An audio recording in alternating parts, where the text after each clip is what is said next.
kabisa yari yasha aje da post nayibonye amafaranga y'inzu sister yari amanda yabonye iwara nanasagwa ijana ku ishuri byo ngomba kubirya kabisa kanongere nyine sha kanongere nyine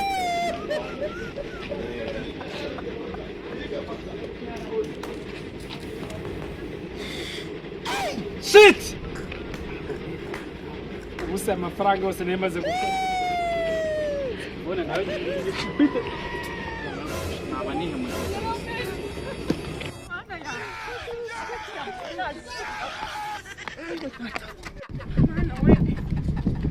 Yes, ndakubonye. Bimeze bite? None se, tushobora wamboneye. Musizari nyuma ari gukina akadege. Gato we mane yae. Undi bayamuri. Dore musizari nyuma ko nimwe mwamushoye muri biriya bintu. Namubona gafite ibyishimo. Reka nkubaze. Se wamushoye muri bintu byo kugurutsa indege. Bakorode yirirwana. Bakubwira none se reka nkubaze. Inama ubundi mugira ni nk'igi. Rero Joushu ni inshuti yanjye. Ni inshuti umugira ihe nama? Nama mugira ariko yambwiye ko ashaka. Ko namuri urubyiruko mwirirwa muhigira amaronko mu rusimbi. Bona hari ikintu muzageraho. Oya tuzakigeraho. Muzakigeraho ni mwirirwa bugurutsa indege. Ashaka gukina urusimbi, ashaka kugira amafaranga menshi kujya kwishura. Umva ndamwita nawe ntasi wamumari. Are you playing? What kind of playing? Joushu. Bro. Joushu. Ese koko nurahanga hawa kambisha gahanga 50 zawe ubu. Ako umva kugiye. Kugira uri musaza wanjye ako umuntu ugiye kuzateza. Nihorera iki? Reka nkubaze ko saa tutageze mu rugo. Ntabwo waje. Wabyutse uragenda nta murimo wigeze ukora utaje kurya. Yegabanye iki se none ndabura kubikubwira ko utaje kurya. Natetse ibiryo ndategura kuko utaje kurya gusa. Ntabwo warushonje. Ngaho mpereza rero. Mpereza. Iyo ndi kukubwira ngira ngo kubyumva mpereza. Mpereza. Umbwira iki? Ntubimbwire. Joushu ntubwire. nabanza mu amafaranga mfite ubu nta ifite bashyize Joushu mbabare kubwira nako ure wose muri byo byo kugurutsa indege. Ntabwo se muri byo by'urusimbi. Joushu mbwiza ukuri.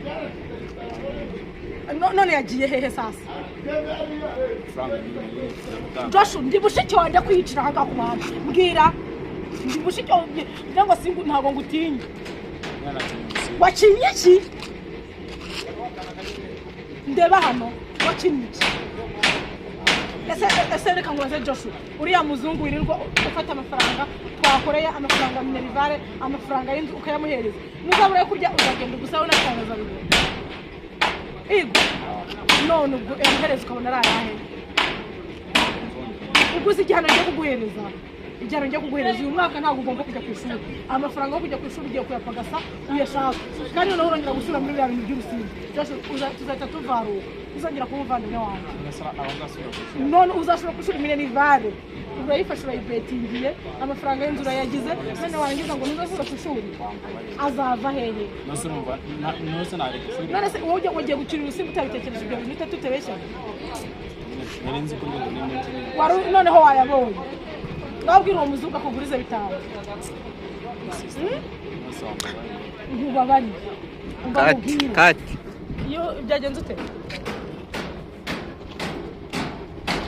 ndende cyane oya Joushu mba mubwiye uko nyumva neza imvure mbure nazo urazizi ugiye gushaka ukuntu niyerangira ishuri ariko nawe uyu mwaka ntabwo uje ku ishuri basibira ubanza upagasa amafaranga wa betingiye sister nasebe none mubabarire mbigenze ne Joushu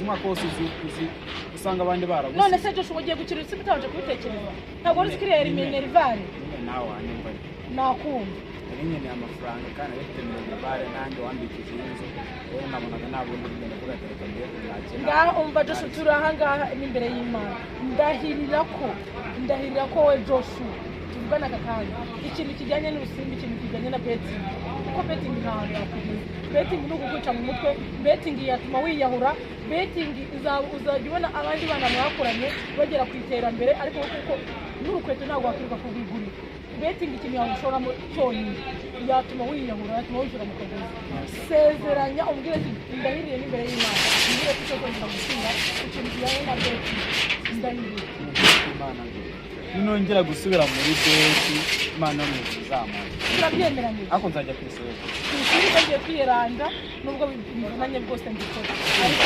nzajya ariko ntabwo uzanengura